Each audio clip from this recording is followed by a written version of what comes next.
Bonsoir, bonsoir à toutes et à tous et merci d'être venus à cette soirée conférence. Je me permets de me présenter. Je suis Marion Bernardo, j'ai 25 ans d'expérience dans la recherche sur le domaine des probiotiques et du microbiote gastro-intestinal chez l'homme et chez l'animal. Je suis actuellement professeure associée en sciences et techniques à l'université de Caen. À ce titre, j'interviens à mi-temps dans des charges d'enseignement autour de la microbiologie alimentaire, chef de projet, innovation. Et je suis associée à un laboratoire de recherche, à une unité de recherche qui s'appelle ABTE et qui comprend en son sein un laboratoire qui s'appelle MALIM. Ce laboratoire MALIM a une recherche spécifique dédiée sur les écosystèmes des matrices alimentaires et en particulier la flore bénéfique, comment elle interagit avec la matrice et comment elle interagit avec d'autres micro-organismes, notamment dans un objectif d'améliorer la sécurité sanitaire et l'aspect fonctionnel des aliments. Il faut savoir que je suis également Principal Scientist dans une entreprise privée, c'est mon activité principale. Je travaille pour une entreprise internationale qui s'appelle IFF, International Flavor and Fragrance. J'appartiens à la division nutrition animale et je travaille au pôle innovation. À ce titre, je coordonne un groupe de chercheurs dans le but de développer, de mettre sur le marché des additifs fonctionnels pour améliorer la santé et la performance des animaux. Donc, de manière générale, mon activité de recherche, elle a pour objectif de travailler certains produits comme des enzymes, des micro-organismes, des probiotiques, des prébiotiques pour améliorer la santé digestive des animaux dans le but d'accroître les performances et surtout d'accroître le bien-être pour l'amélioration des qualités sanitaires des aliments, toute espèce animale confondue. Et à ce titre, plusieurs axes de recherche scientifique sur le microbiote intestinal, sur la fermentation, sur la production de métabolites fonctionnels et sur la santé des animaux.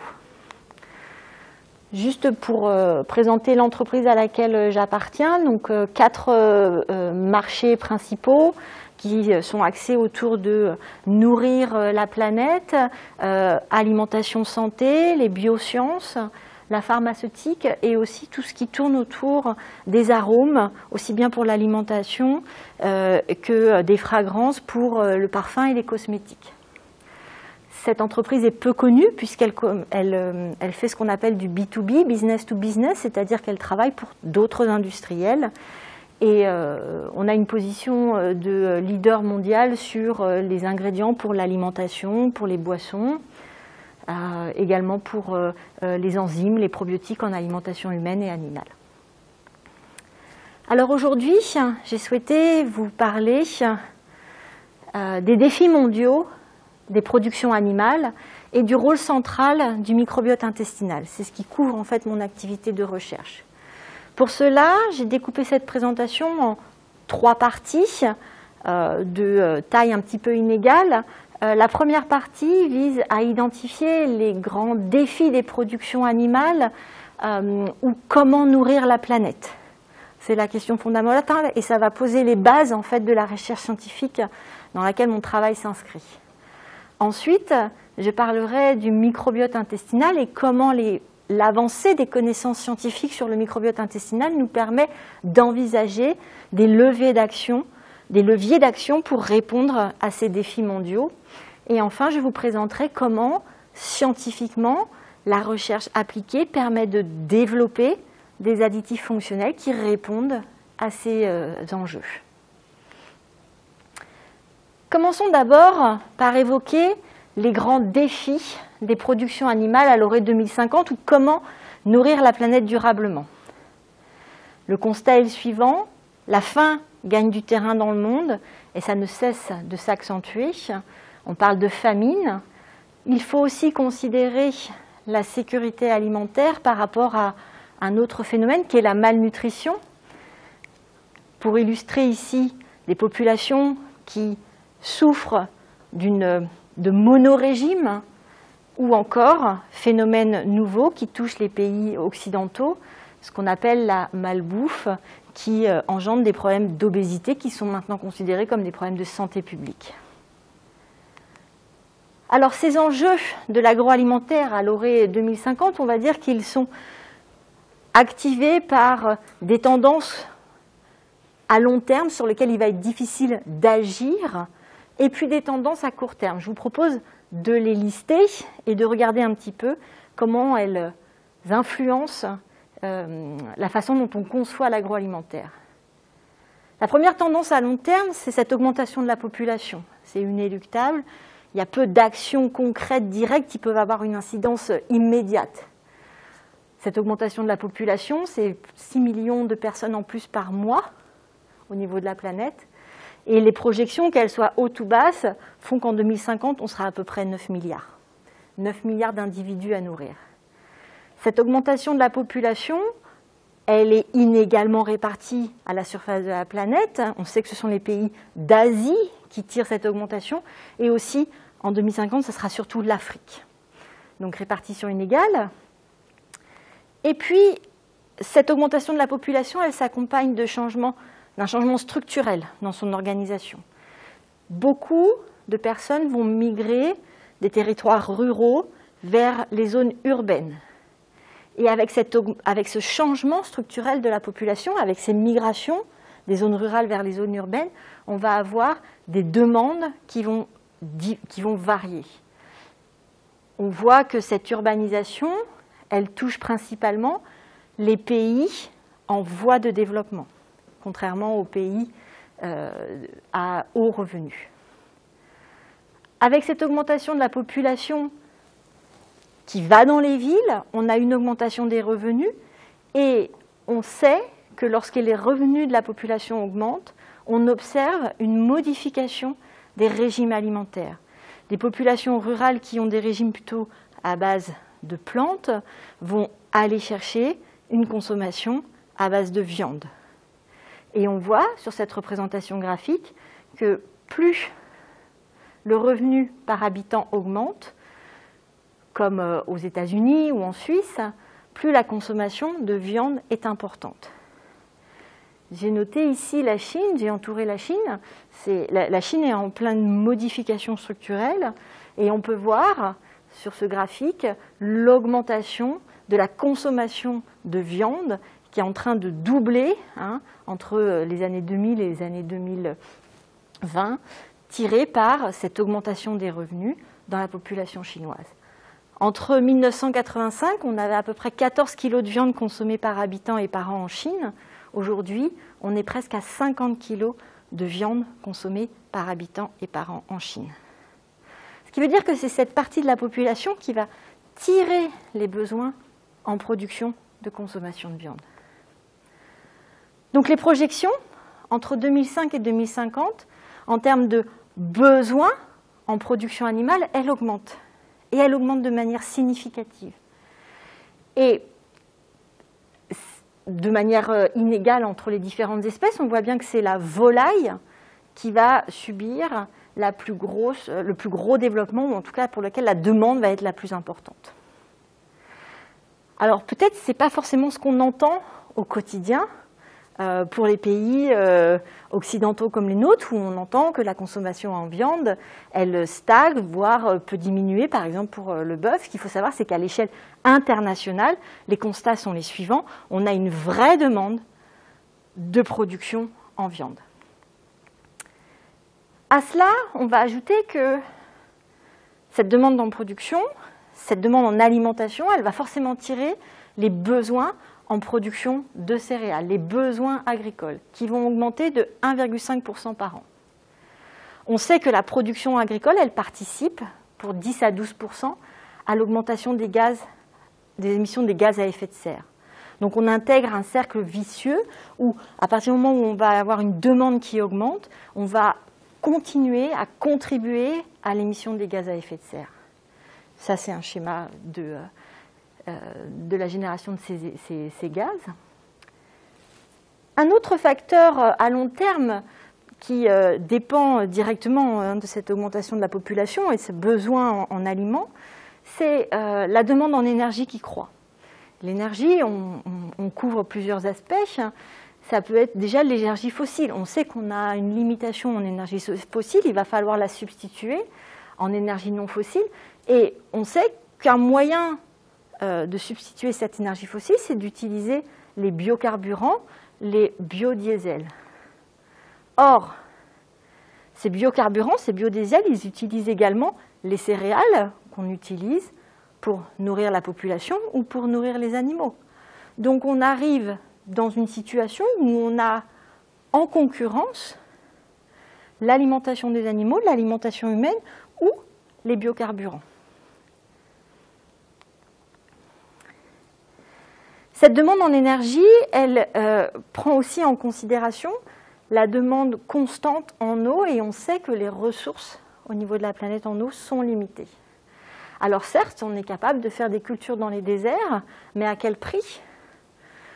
Le prix, on le connaît, on commence à le voir et le constater aux États-Unis, c'est l'assèchement du fleuve Colorado, et ça va s'amplifier dans les années à venir. Un autre facteur aussi à long terme qui crée des enjeux pour l'agroalimentaire, ce sont des facteurs environnementaux. Et cet article de presse d'aujourd'hui même, publié dans Ouest France, qui fait l'état de la mise à disposition des terres agricoles en France et qui montre le constat, on a une perte des territoires agricoles en France. C'est-à-dire qu'on a moins de surface agricole pour produire l'alimentation dont on a besoin, et pourtant la population augmente et a des besoins supérieurs.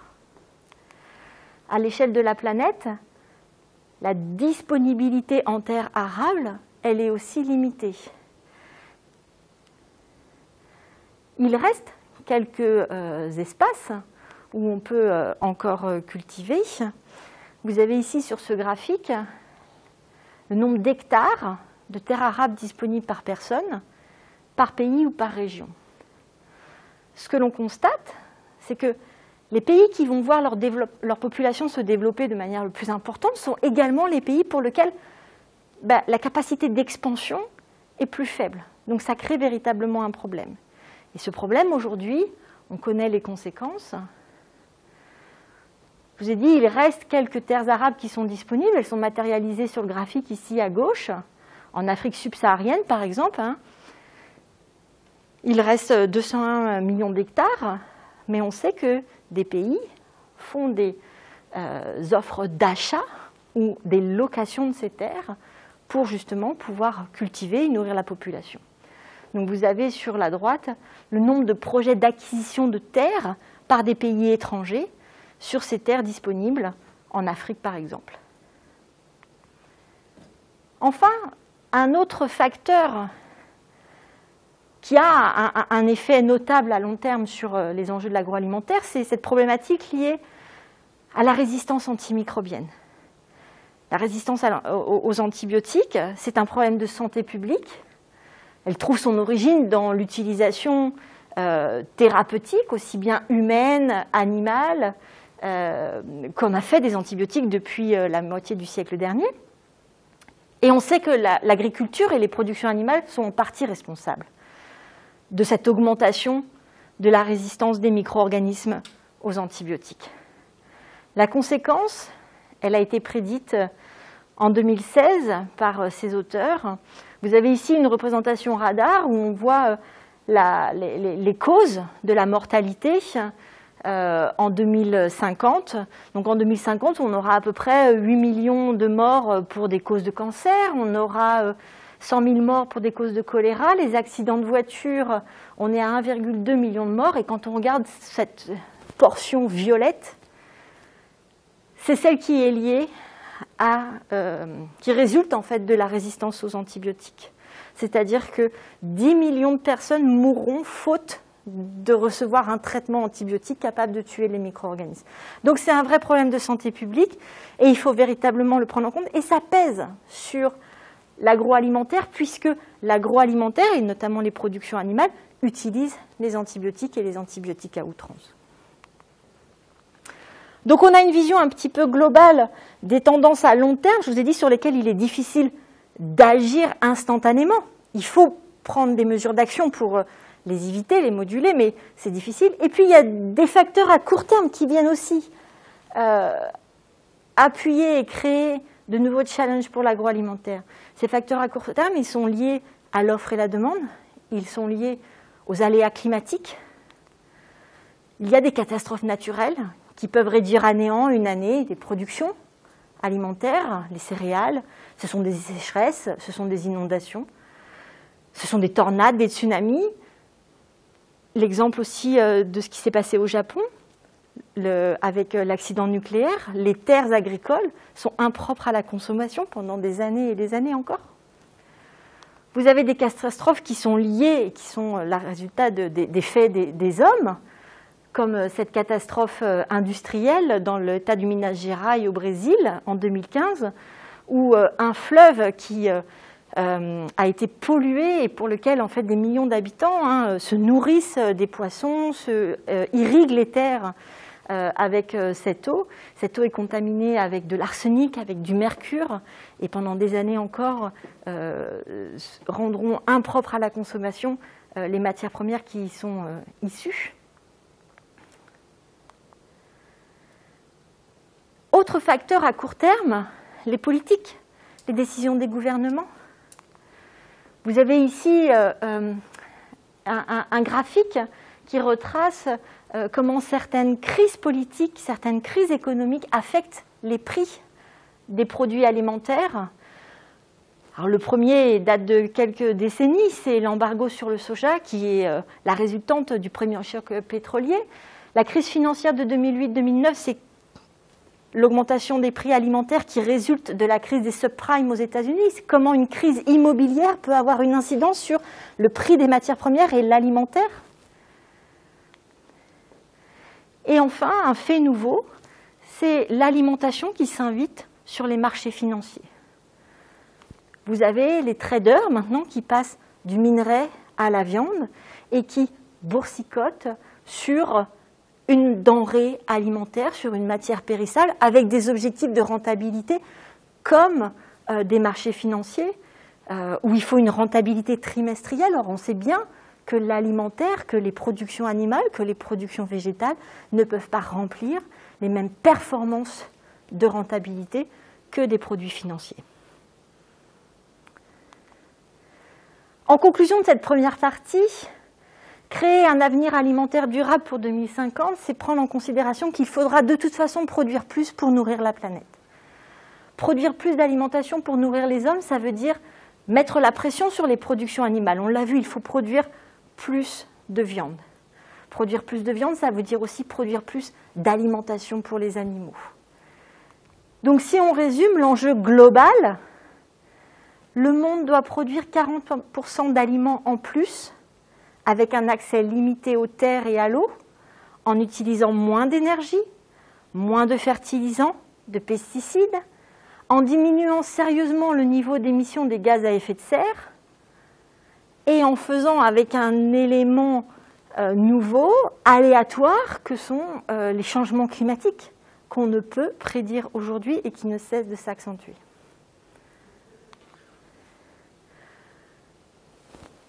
Cette diapositive synthétise ce qu'on vient de voir actuellement, augmentation de la population, augmentation des revenus, changement de régime alimentaire, augmentation de la demande en viande, et principalement, ce sera la viande de volaille. La raison, c'est que les populations qui augmentent sont des populations d'Asie, qui sont plutôt de religion aussi musulmane, pour lesquelles la viande de volaille n'a pas de tabou religieux, c'est une viande qui est économiquement rentable. Donc, c'est la production animale qui est tirée vers le haut. Une autre façon d'illustrer cette demande, peut-être qu'on ne voit pas nous aujourd'hui dans nos pays occidentaux, c'est cette illustration. Alors, j'ai mis des points d'interrogation. Qu'est-ce que c'est? Ça se passe en Chine. Construction d'un nouveau complexe immobilier. La réponse est oui, c'est un complexe immobilier, mais pour cochons.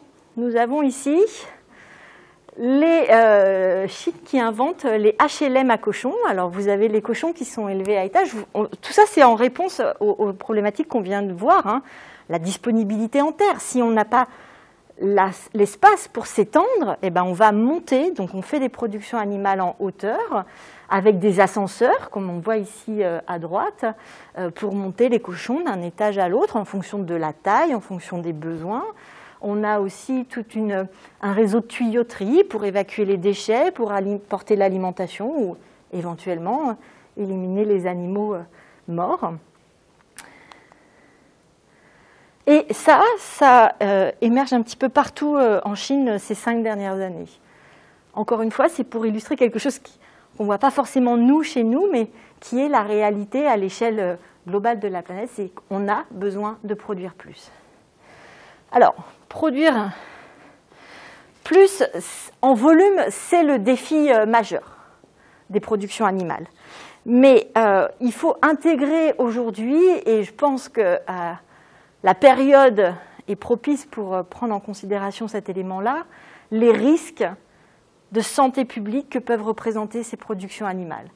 Et il faut, de la même façon qu'on considère que le corps humain est un tout, il faut considérer que la santé des hommes dépend de la santé de l'environnement, dépend de la santé des plantes, dépend de la santé des animaux. Et ce concept, il est repris dans quelque chose qui est de plus en plus présent aujourd'hui, c'est le concept qu'on appelle One Health, une seule santé.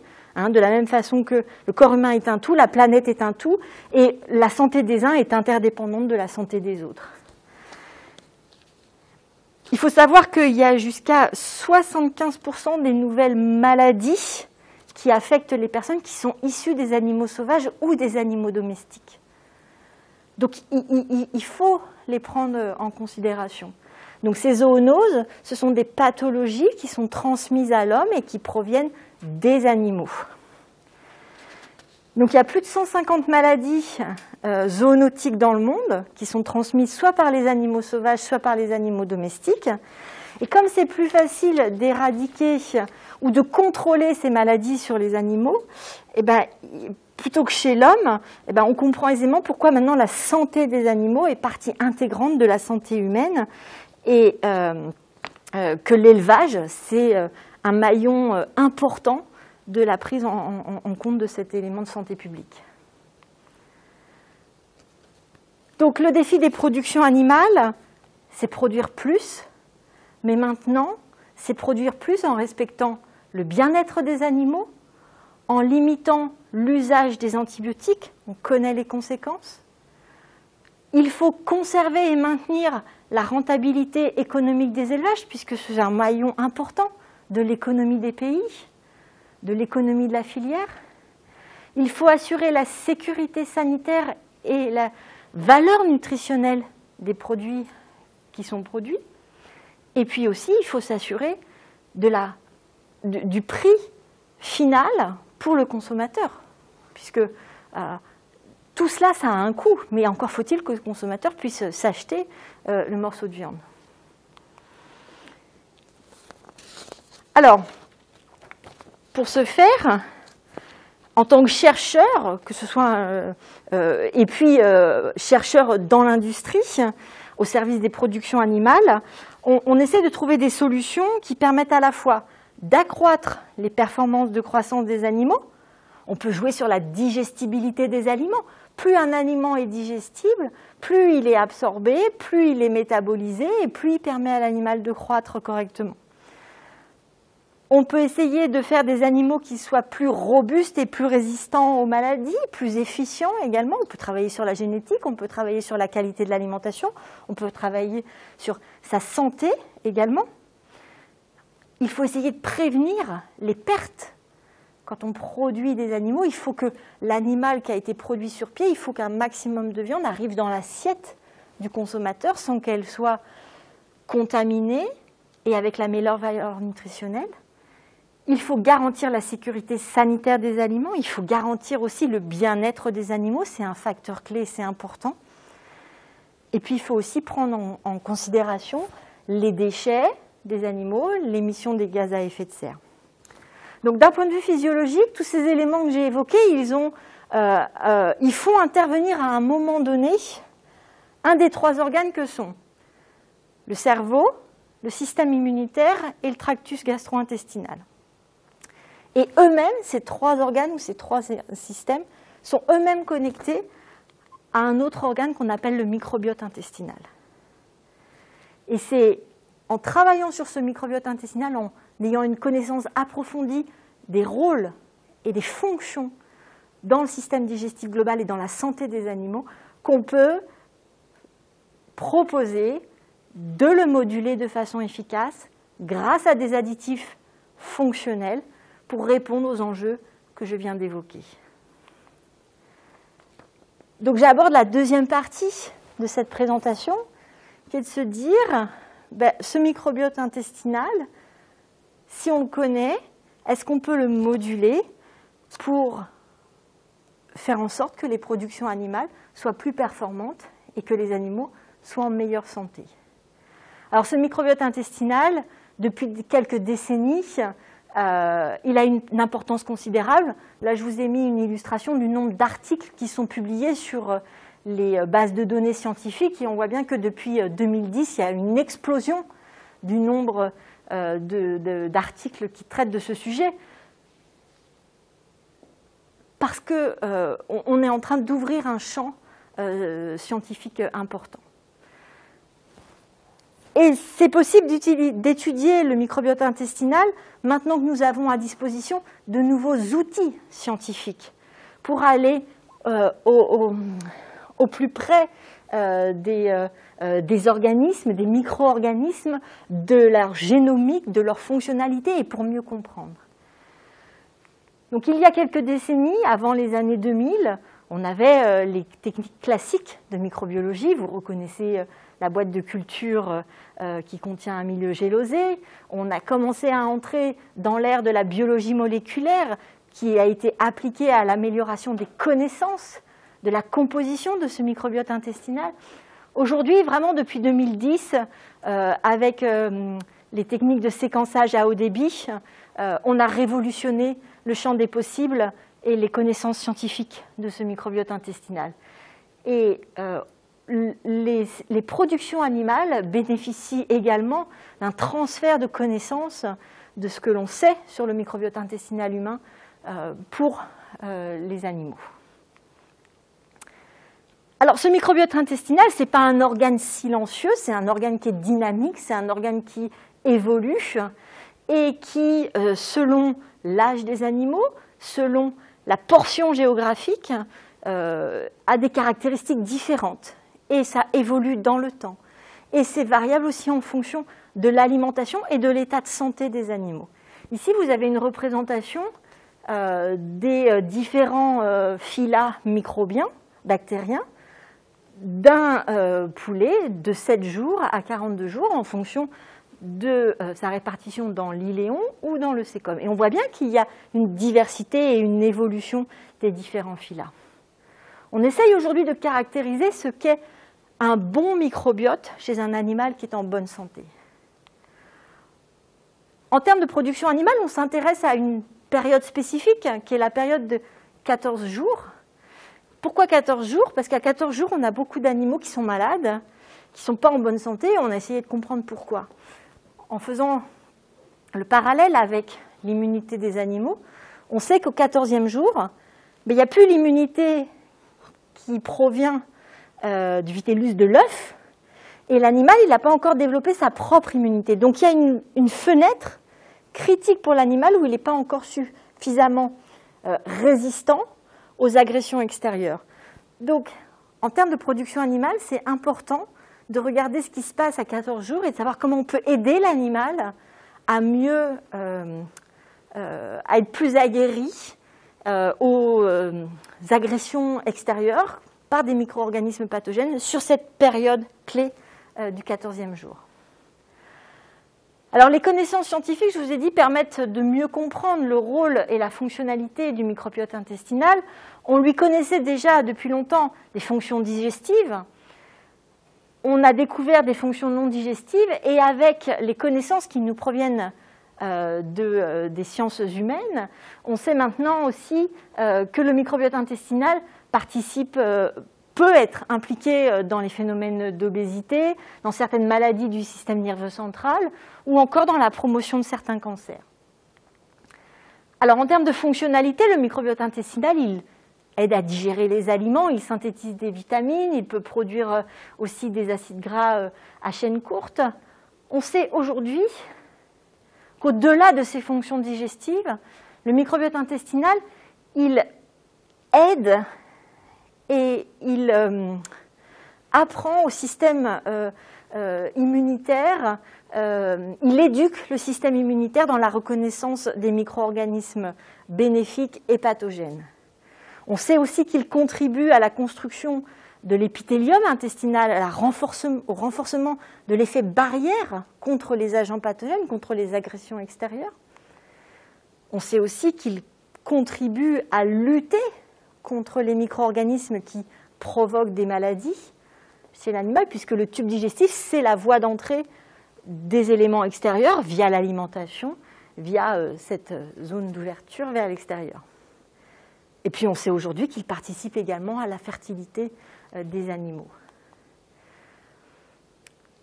Quand on travaille sur les productions animales, il faut ne pas perdre de vue que chaque espèce animale a ses spécificités physiologiques, et à ces spécificités physiologiques s'associent également des spécificités de composition microbienne. La grande différence entre les omnivores que sont les volailles et les porcs, comparativement aux ruminants, c'est que la flore microbienne se situe après la zone d'absorption des aliments, alors que chez les ruminants, la flore microbienne, la fermentation microbienne se situe avant l'absorption des aliments. Ça a une incidence sur ce que les animaux peuvent ingérer ou non, et c'est la raison pour laquelle nous ne sommes pas des herbivores, puisque nous n'avons pas cette capacité à fermenter la cellulose comme peuvent l'avoir les ruminants. Donc toutes ces spécificités, il faut les avoir en tête lorsque l'on travaille sur les productions animales. Il faut surtout garder en tête que, en fonction des modes de production, en fonction des espèces animales, le microbiote intestinal sera différent. Selon qu'on a des mammifères ou selon qu'on travaille avec de la volaille, il n'y a pas de transfert entre la mère et le poussin. Selon la génétique des animaux, selon l'âge des animaux, le microbiote intestinal est différent. Le système de production, quand on travaille dans des systèmes de production intensifs ou extensifs, on n'a pas non plus les mêmes stress, donc on n'a pas non plus la même composition. Le type d'aliment, si c'est une farine, si c'est un granulé, s'il contient beaucoup de soja, beaucoup d'herbes, ça va avoir une incidence. Et enfin, les facteurs environnementaux tels que la médication ou les maladies vont avoir une incidence sur la composition et donc les propriétés fonctionnelles du microbiote intestinal. Tous ces facteurs extérieurs, ces facteurs environnementaux, vont soit maintenir un équilibre de la population microbienne, soit au contraire induire ce qu'on appelle une dysbiose, c'est-à-dire un déséquilibre des populations microbiennes. Et c'est dans ces moments de dysbiose qu'on peut avoir des risques d'affection de la santé de l'animal. Et lorsque les animaux sont dans ce phénomène de dysbiose, ils vont devoir lutter, dépenser beaucoup d'énergie pour maintenir leur état de santé général. Et c'est là qu'on va commencer à avoir une diminution de la rentabilité économique de l'élevage, une perte des performances de croissance, voire des pathologies se développer. Donc l'approche scientifique globale, c'est d'essayer de comprendre qu'est-ce qui influence ce déséquilibre du microbiote intestinal en ayant une approche qu'on va dire holistique, c'est-à-dire qu'est-ce qui, dans la nutrition, dans les facteurs de production, peuvent moduler la population microbienne et comment cette modulation de la population microbienne va avoir une incidence sur l'hôte, sur son immunité et sur la réponse de l'animal. Si on connaît les éléments qui perturbent cet équilibre, on va pouvoir aussi déterminer quelles sont les flores qui sont importantes dans le maintien de cet équilibre.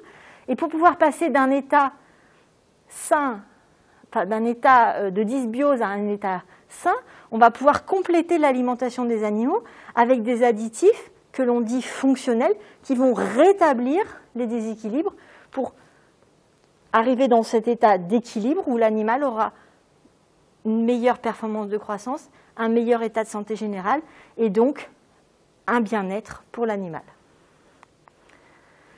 J'aborde ainsi la troisième partie de cette présentation, c'est comment la recherche scientifique peut-elle aider à développer des produits, que l'on dit des additifs fonctionnels, au service des productions animales. Et j'ai pris un exemple, celui des probiotiques. Je vous ai donné la définition.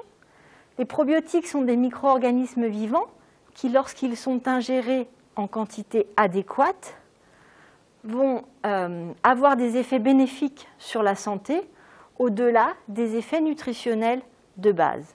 Cette définition qui a été donnée en 2002 par la FAO et puis, enfin par l'OMS et puis la FAO, je n'ai pas mis dans la référence, elle est valable pour l'alimentation humaine comme pour l'alimentation animale. Donc les animaux, au même titre que les hommes peuvent prendre des probiotiques pour améliorer leur état de santé, les animaux peuvent aussi prendre des probiotiques pour améliorer leur état de santé et leur performance de croissance. Donc ce qu'on attend d'un additif probiotique en alimentation animale, c'est qu'il améliore les performances de croissance des animaux, qu'il limite l'usage des antibiotiques, c'est bien l'objectif, tout en maintenant un état de santé digestif stable. Alors j'ai décidé de vous présenter quels sont les outils scientifiques à notre disposition pour développer ce type de produit. Il est important de savoir déjà, de connaître la composition et de savoir comment elle fonctionne, cette composition microbienne dans les animaux. Donc on utilise les sciences omiques, la métagénomique, pour savoir déterminer quels sont les groupes microbiens d'importance dans le tube digestif. Mais on peut aller au-delà. Après avoir déterminé la diversité microbienne, c'est intéressant de savoir ce qu'elle peut faire, cette population microbienne. Donc on va essayer de voir quelles sont les protéines qui sont produites, la protéomique, la transcriptomique. On peut aller plus loin avec la métabolomique en essayant de comprendre quels sont les organites, quels sont les métabolites qui ont été synthétisés par ces micro-organismes, puisque ce sont ces molécules qui vont entrer directement en contact avec les cellules de l'animal, les cellules de l'hôte, et qui vont déclencher des réponses physiologiques. Ici, je vous montre un processus de recherche tel qu'on peut le mettre en place quand on veut développer un produit pour une problématique santé chez un animal. On note que les animaux sont affectés par tel ou tel micro-organisme, que ça déclenche une pathologie. On va étudier, au sein d'une population globale, on va étudier le microbiote intestinal des animaux qui arrivent à lutter naturellement contre cette pathologie, et on va comparer ce microbiote intestinal par rapport aux animaux qui n'arrivent pas à lutter naturellement, en se posant la question, peut-être que celui qui s'en sort mieux, il a un avantage au sein de son microbiote intestinal, et cet avantage, il est lié à une population donnée. Il y a une population microbienne qui confère un bénéfice à cet animal qui fait qu'il s'en sort mieux. C'est cette étude que j'ai retranscrite ici, en comparant ce qu'on appelle les animaux qui performent, enfin qui ont des meilleurs résultats de performance par rapport à ceux qui ont des mauvais résultats de performance. On va comparer la population microbienne et on va identifier quelle est cette population unique qui existe chez les animaux qui sont en meilleure santé, et on va essayer de l'extraire, cette population, et d'aller voir au sein de cette population s'il y a un micro-organisme en particulier qui explique cette différence. Une fois qu'on a isolé ce micro-organisme, on va caractériser ses propriétés pour expliquer quels sont les mécanismes d'action qui permettent d'expliquer qu'elle confère un avantage à cet animal. Et après avoir vérifié un certain nombre de ces propriétés, on va se poser la question, est-ce qu'on peut en faire un produit qu'on pourra administrer à tous les animaux pour que tous les animaux puissent bénéficier de ces propriétés que l'on dit probiotiques et ainsi donc mieux lutter, mieux faire face aux agressions, soit des agents pathogènes, soit des dysbioses. Alors, à notre disposition, nous avons des outils que l'on dit d'analyse in silico, où on va étudier le génome des micro-organismes.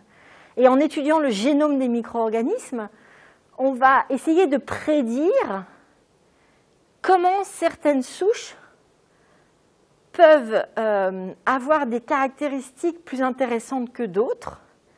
Est-ce qu'elles ont une valeur scientifique? Est-ce qu'elles ont une valeur commerciale plus importante que d'autres?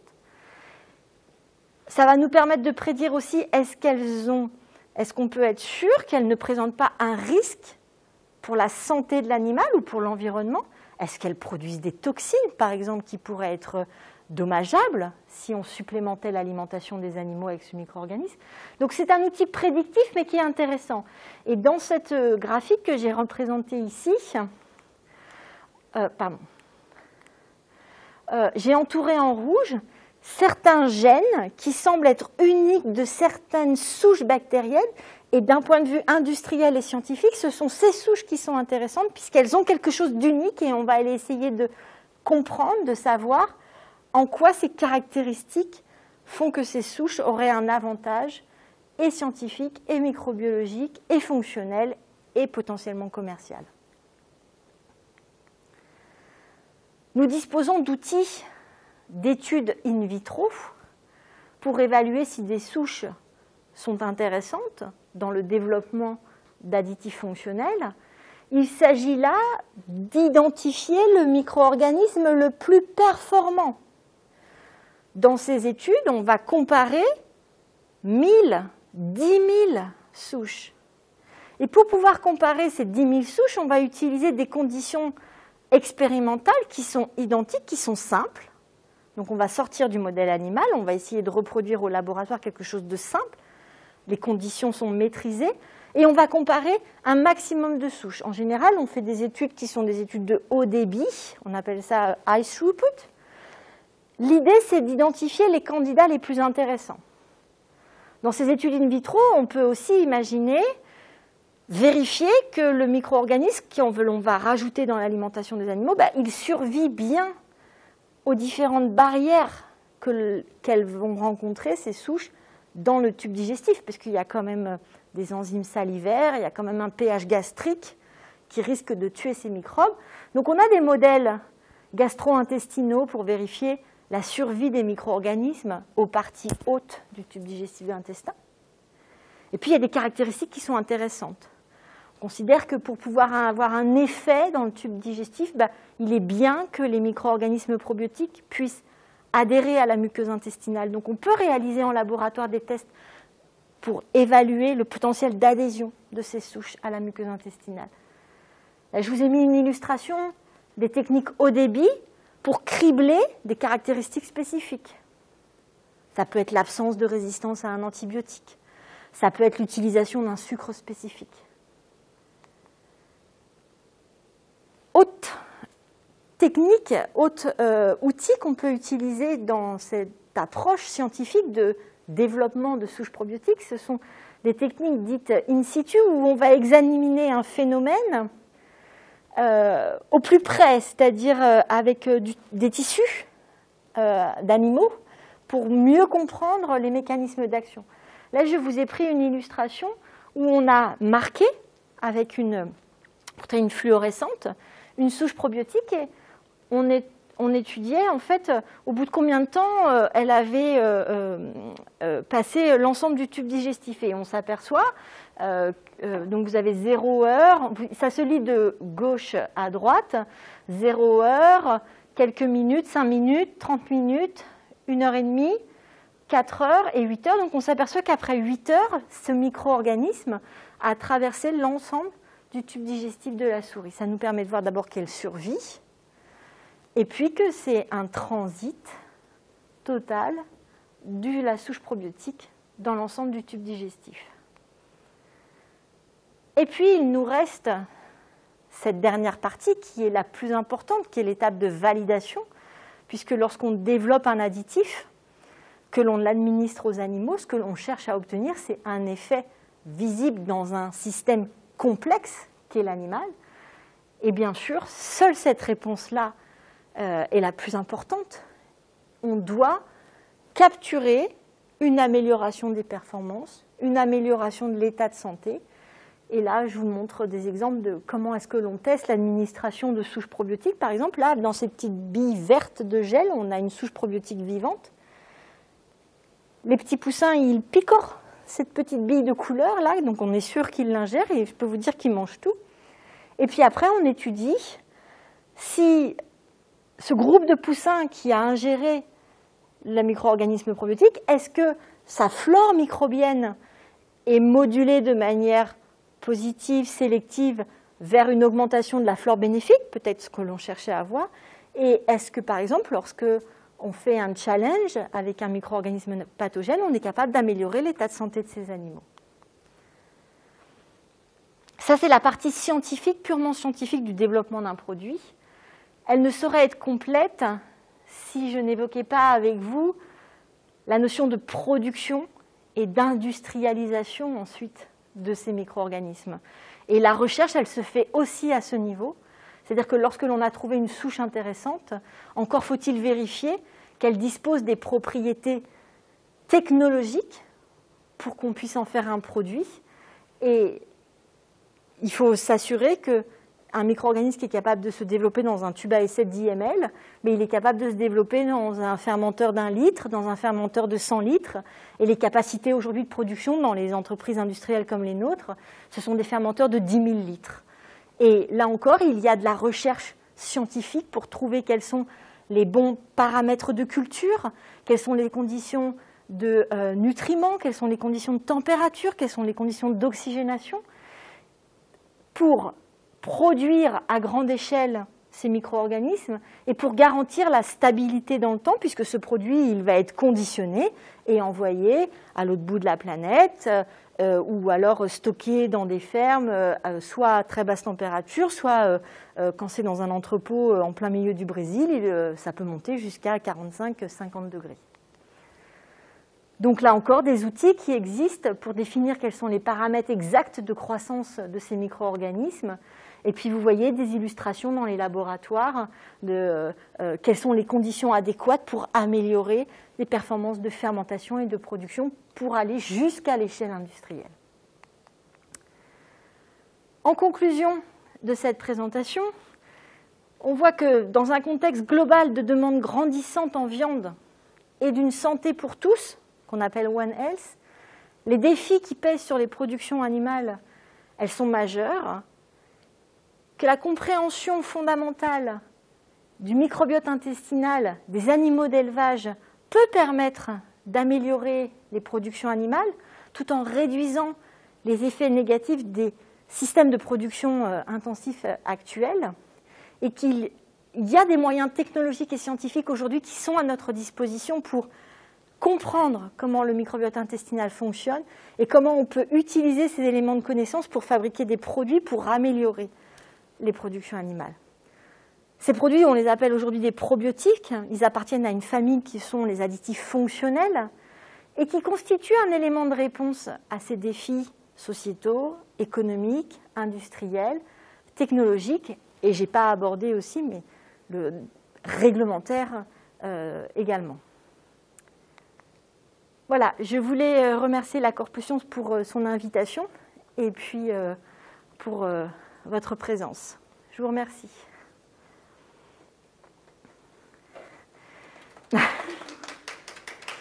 Je suis disponible si vous avez des questions. Une question déjà sur l'image qu'on voit là. Oui. C'est l'espèce d'anneau. J'ai entendu parler un petit peu de ça, mais pas du tout en bien, donc je ne sais pas exactement ce que c'est.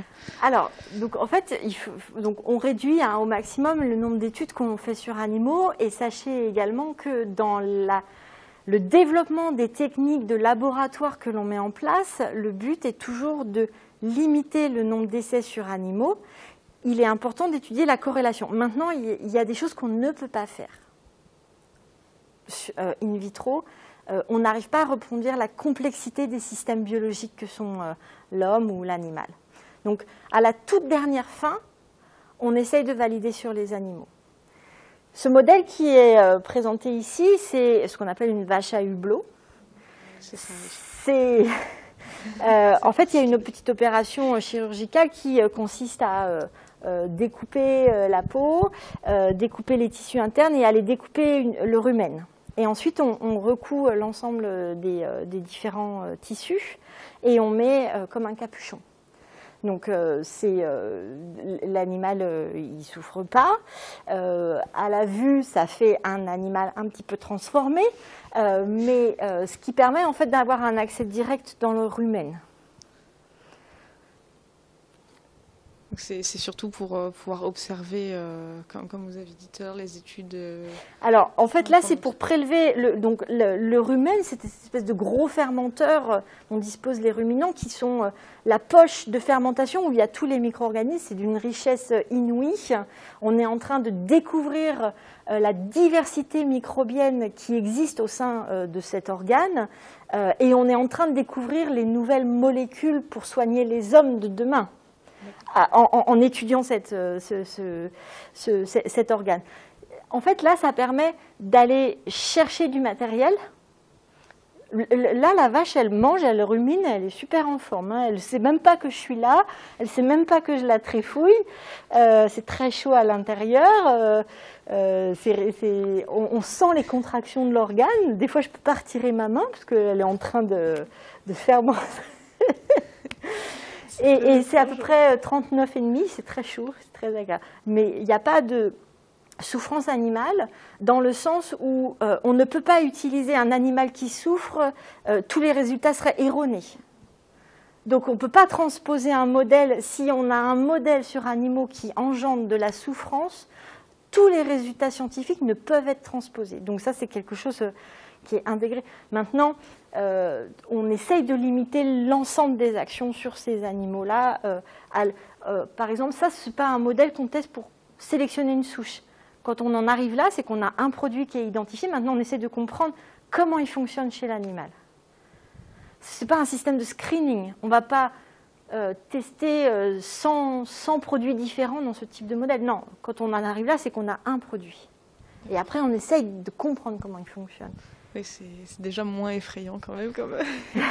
Parce que moi, la seule fois où j'ai entendu parler des vaches à hublot, en fait, ça parlait surtout de la surconsommation donc chez les animaux. Et donc, moi, dans ma tête, c'était, mais c'est quoi cette façon de faire? Il y en a très peu. Hein. Il y en a très peu de ces modèles-là. Hein. Et ça coûte très cher. Donc, ce n'est pas quelque chose qu'on démultiplie à outrance. L'INRAE en a quelques-uns. Quand je parle, c'est quelques vaches. Hein. Il y en a quelques-uns en France. Et pour avoir accès, je vous dis, ce sont des modèles qui coûtent excessivement cher. Donc, il n'y a pas d'intérêt à les utiliser s'il n'y a pas une vraie finalité scientifique derrière. Déjà, oui, je ne sais plus exactement où j'ai entendu parler de ça, sûrement dans un journal ou je ne sais plus. Non, à mon avis, c'était vidéo, je pense. Ouais. Et je pense que c'est totalement erroné parce que ça nous montre comme si c'était juste des éleveurs qui faisaient ça pour leur propre production, alors que pas du tout. C'est pas possible. Et puis, pour pouvoir le faire, il faut des agréments des gouvernements. Quand nous, on essaye, par exemple, pour cette étude-là, on a travaillé avec l'université de Delaware aux États-Unis et donc le modèle, il existe pour des recherches fondamentales. Et nous, pour pouvoir tester un de nos produits sur ce modèle-là, il nous a fallu donc avoir des agréments ministériels. Ça prend un temps fou et l'expérience coûte cher. Donc, ce n'est pas quelque chose qu'on peut démultiplier à outrance. D'accord. Bah, merci beaucoup, en tout cas. Pour continuer sur les vaches à hublot, comment vous savez expérimentalement l'effet qu'elle produit sur la vache? Je ne sais pas si je suis claire dans ce que je veux dire. Alors, en fait, en général, on utilise... Alors, moi, j'ai utilisé ce modèle-là. On a donné, dans la ration alimentaire, on a donné des additifs fonctionnels dont on espère qu'ils vont avoir un effet sur le microbiote du rumen. Et quand on module de manière bénéfique le microbiote du rumen, on espère une meilleure assimilation du bol alimentaire et par exemple une amélioration de la qualité des laits. Donc après, on va mesurer le lait. Là, en fait, on s'assure que le mécanisme d'action s'opère réellement au niveau des différences de fermentation, au niveau des shift dans la population microbienne, mais ce que l'on cherche à avoir, c'est un lait de meilleure qualité, une concentration, une quantité de production de lait améliorée, et c'est ça qu'on va regarder, c'est le paramètre animal, c'est la réponse que l'animal va donner par le biais de cette modification du microbiote intestinal. Du coup, pour vérifier que l'animal n'a pas eu de problème suite à l'injection du produit, pardon, vous faites des tests aussi pendant la phase de... En fait, la tolérance et la toxicité, c'est évalué avant sur des modèles qui ne sont pas animaux. Et pour le coup, on a des outils in vitro qui nous permettent de ne pas tester d'animaux et de savoir d'avoir une garantie sur l'absence de toxicité du produit. Là, c'est plutôt d'aller... on est capable de tracer les micro-organismes que l'on donne à ingérer. Donc en fait, là, on va essayer de rechercher dans le rumen si tous nos micro-organismes qu'on a donnés dans l'alimentation sont bien viables, combien il en reste, puisqu'il y en a qui sont morts, combien il en reste, quelle est l'incidence sur la population globale, est-ce qu'on a vraiment réorienté des flores vers des flores qui produisent plus de butyrate, qui sont des éléments importants et bénéfiques pour l'animal. Donc après, on va faire de la métabolomique derrière, on va essayer de quantifier des métabolites. Et puis, on peut aller regarder également des mesures d'acidité, on peut regarder le pH, l'évolution du pH. Le pH, c'est un facteur important chez le bovin qui peut souffrir de maladies métaboliques qu'on appelle l'acidose. Donc, pour aller mesurer ce pH dans le rumen, il faut pouvoir y incorporer l'outil de mesure. Donc, avec ce système-là, on peut lui mettre un petit pH mètre dans le rumen et nous, on ne touche plus à l'animal après et on est capable de suivre pendant des mois l'évolution du pH en continu. On a des cinétiques de pH où on voit qu'après un bol alimentaire, ça descend, mais chez des animaux qui souffrent d'acidose, justement, on voit le pH qui plonge et l'acidose, ça peut entraîner la mort de l'animal. Et est-ce que vous avez fait ce genre d'expérience avec des animaux plus petits, comme des porcs ou des poulets? Alors, on ne fait pas ce genre ça s'appelle de cannulation sur des poulets, parce que le modèle poulet, c'est un peu comme la souris, en fait. On prend tout le poulet. Voilà. Après, si on veut voir l'effet sur l'animal vivant, il faut effectivement... mais il n'y a pas beaucoup de mesures invasives après. Il y a très peu de mesures invasives et létales sur les animaux.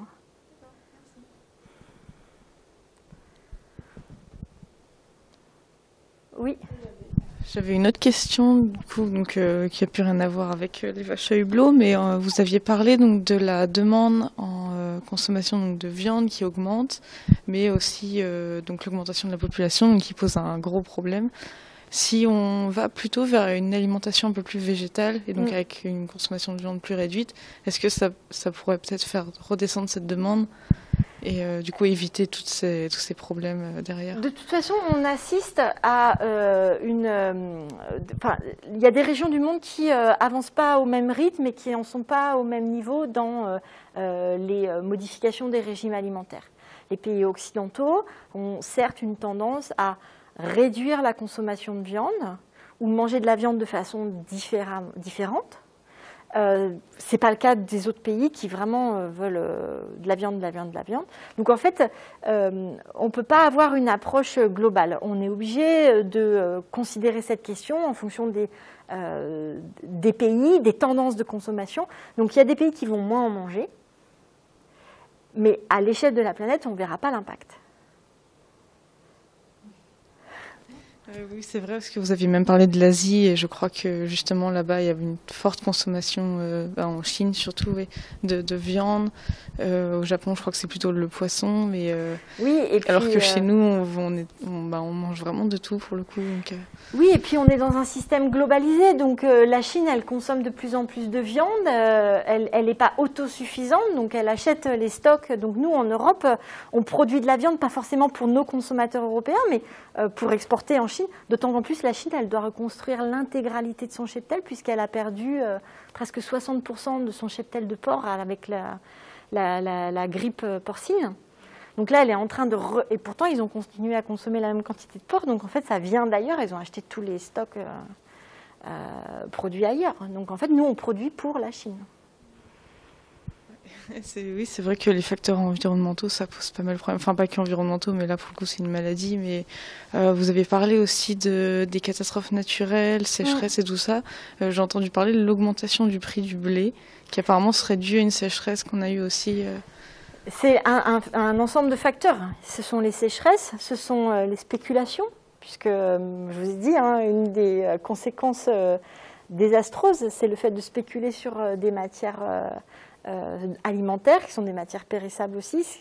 Le comble du comble, c'est de spéculer, ça veut dire de faire que la matière première, elle reste dans des silos jusqu'à ce que les cours augmentent, sauf que la matière première, elle est périssable. Donc, le risque de contamination par des mycotoxines, elle existe. Et si on perd cette matière première alors qu'on l'a produite, on a ponctionné sur les ressources de la planète pour les produire. On a utilisé de l'énergie, on a utilisé des ressources humaines, on a utilisé de l'énergie fossile.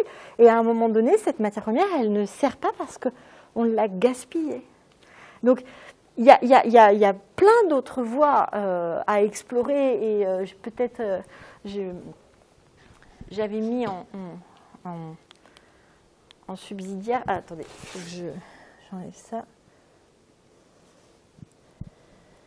Voilà, là, je vous ai parlé d'une option pour les enjeux, c'est de repenser les productions animales dans les systèmes intensifs.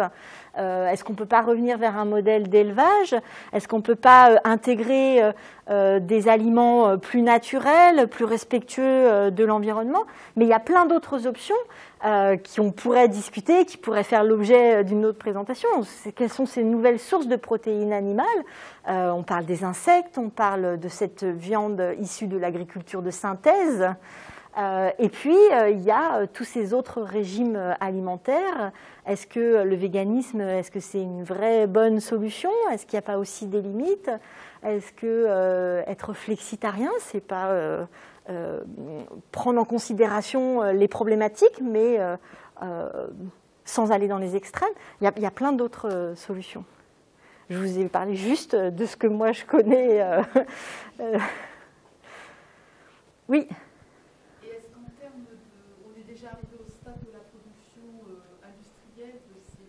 Oui. Pour améliorer. Et en termes de coût, est-ce que ça coûte très cher aux producteurs d'acheter ces compléments alimentaires? Alors, ils sont toujours plus coûteux que les antibiotiques facteurs de croissance qu'on a utilisés en production animale. La différence, elle se joue avec la réglementation. En Europe, on n'a plus le droit de les utiliser pour faire du gain de poids. Donc, la question du coût ne se pose pas puisqu'on ne peut plus les utiliser. Si on veut maintenir des performances économiques des élevages des animaux en bonne santé, il faut trouver des alternatives. Il faut améliorer les systèmes de production, il faut améliorer l'hygiène de l'élevage et peut-être effectivement on peut rajouter des additifs. Lorsque les additifs sont performants, après ça c'est la compétition industrielle, plus les additifs sont performants et plus la rentabilité de l'élevage sera performante. La problématique à l'échelle globale, c'est que la réglementation, il n'y a pas d'harmonisation. Et je sais pas, et c'est pile poil d'actualité puisqu'aujourd'hui, je ne sais pas si vous avez entendu, mais il y a un décret qui a été signé pour que l'Europe, qui a interdit à ses producteurs d'utiliser des antibiotiques, n'importe pas de la viande qui elle-même est produite avec des antibiotiques. Sinon, il y a un problème de concurrence avec nos éleveurs français, ou en tout cas européens. Mais le problème d'harmonisation de la réglementation, il est dramatique à l'échelle internationale. C'est qu'il y a des pays qui continuent à produire des animaux, on le sait, avec des hormones, avec des antibiotiques, et tant qu'il n'y aura pas eu une décision à l'échelle de la planète, ça sera toujours moins cher de produire de la viande avec des antibiotiques et des hormones que de la viande plus saine. Mais comme on est dans un système globalisé, encore une fois, c'est compliqué. Du coup, pour ce que vous disiez, vous parliez du coup d'assainir les productions d'élevage. Du coup, est-ce que votre idée des additifs peut permettre de faire un élevage un peu moins intensif et plus respectueux justement des animaux et du bien-être animal? On a de toute façon une réglementation qui vise le bien-être des animaux, on l'intègre dans les systèmes de production et l'éleveur est le premier à l'intégrer puisqu'un animal qui est en bien-être, il a des meilleures performances. Donc il y a tout intérêt à le faire. Mais encore une fois, c'est un problème d'harmonisation. Il y a des pays qui ne sont pas autant soucieux que l'Europe de la qualité et des matières premières et du bien-être animal et de l'environnement. On n'a vraiment pas tous les mêmes objectifs et les mêmes ambitions. Pourtant, on est tous sur la même planète. Et le problème de la pandémie, c'est qu'on aura beau se prémunir de tout et faire au mieux, si à l'autre bout de la planète, les choses ne sont pas faites, ça nous arrivera pareil. C'est pour ça que le concept One Health, il prend vraiment toute sa dimension. Et si la Covid a un effet positif et s'il y a une prise de conscience globale qu'on est tous sur le même bateau, il y aura eu au moins ça de positif. Oui. Vous avez parlé des zoonoses. C'est donc les pathologies qu'on peut avoir par les animaux, justement. Donc c'est quand on consomme l'animal, c'est ça? Pas forcément. La consommation, ça peut être un contact proche qui se transmet. Il y a des exemples dans la littérature scientifique où vous avez un micro-organisme dans une production animale. C'est l'éleveur qui, le premier, développe une pathologie liée à ce micro-organisme et puis rapidement on voit que ça s'étend à la famille de l'éleveur et puis à l'entourage proche de l'éleveur et ça peut se disséminer comme ça. Merci du coup. La problématique, si je peux rebondir sur la problématique des zoonoses, encore une fois, c'est pour embarquer tout le monde dans l'éradication des zoonoses, il faut que tout le monde y trouve aussi une rentabilité économique. Il y a des agents de zoonoses qui sont, on va dire, asymptomatiques pour les animaux d'élevage, c'est-à-dire que l'animal est porteur. Pour autant, il ne développe pas de maladie, il ne développe pas de signes cliniques. Le seul qui pourrait pâtir de ce micro-organisme, c'est l'homme. C'est le cas, par exemple, des campylobactères qui génèrent des campylobactérioses chez l'homme, qui est une intoxication alimentaire, qui est transportée et véhiculée par le poulet. Le poulet, s'il en a dans son tube digestif, il va bien. Ce n'est pas un problème pour l'éleveur. Ça n'altère pas les performances de croissance. La seule chose, c'est que le risque, c'est que si dans l'intestin du poulet, il y a beaucoup de campylobactères et qu'au moment de l'abattage, l'éviscération, elle ne se fait pas bien, le risque de contamination de la viande de poulet, elle existe, et le risque d'intoxication alimentaire pour l'homme, il existe. Il faut arriver, encore une fois, à fédérer l'ensemble de la chaîne alimentaire et des acteurs pour que ce problème soit réglé. Si l'éleveur ne tire pas de bénéfice à éradiquer les campylobactères, si le prix de la viande, si on ne lui rétribue pas ce travail, c'est difficile de lui demander de faire des efforts pour l'autre bout de la chaîne. On connaît la problématique des revenus des éleveurs aujourd'hui. S'ils ne peuvent pas vivre de leur travail, si les prix des matières des productions primaires sont toujours réduites à leur minima, c'est difficile de leur demander de faire encore plus et encore plus d'efforts. Et pourtant, c'est l'ensemble de la chaîne alimentaire qui, au final, a un impact sur la santé humaine et la santé globale. Du coup, avant que la viande soit consommée par les personnes et qu'elles aient ces problèmes d'intoxication alimentaire, est-ce qu'on a des moyens pour savoir si le poulet ou la vache ou le porc a ces bactéries ou ces virus qui ne sont pas visibles? Alors, les moyens, on les a. La réglementation, elle fixe aussi des valeurs seuil à ne pas dépasser.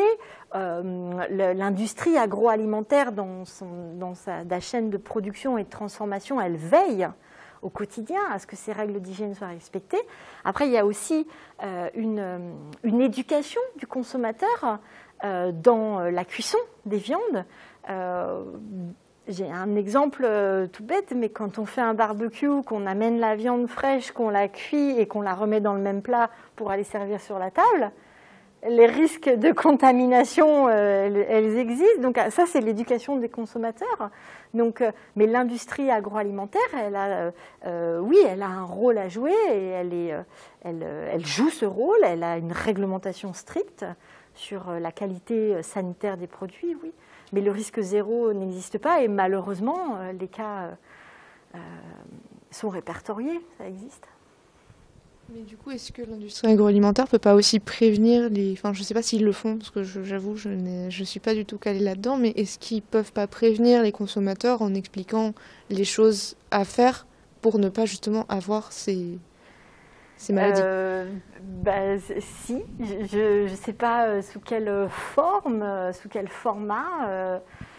Moi je pense que vraiment le fait d'avoir cette approche globale avec ce concept One Health, vraiment c'est faire prendre conscience aux différents acteurs que les efforts d'un acteur ne suffisent pas, c'est l'ensemble du processus qui est important. Donc c'est un concept qui est véritablement nouveau. Hein.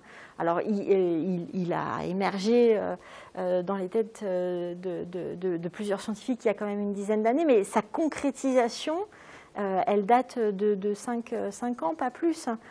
Donc on voit les organismes de formation, on voit certaines universités qui commencent à développer des masters sur cette approche One Health, parce qu'il faut fédérer l'ensemble des éléments de la filière à tous les niveaux, au niveau, je dirais, gouvernemental, réglementaire, industriel, santé publique, les médecins, les vétérinaires. Il faut que tout le monde arrive à travailler ensemble. Mais c'est la première fois qu'on fait travailler des disciplines, qu'on a cette approche transdisciplinaire.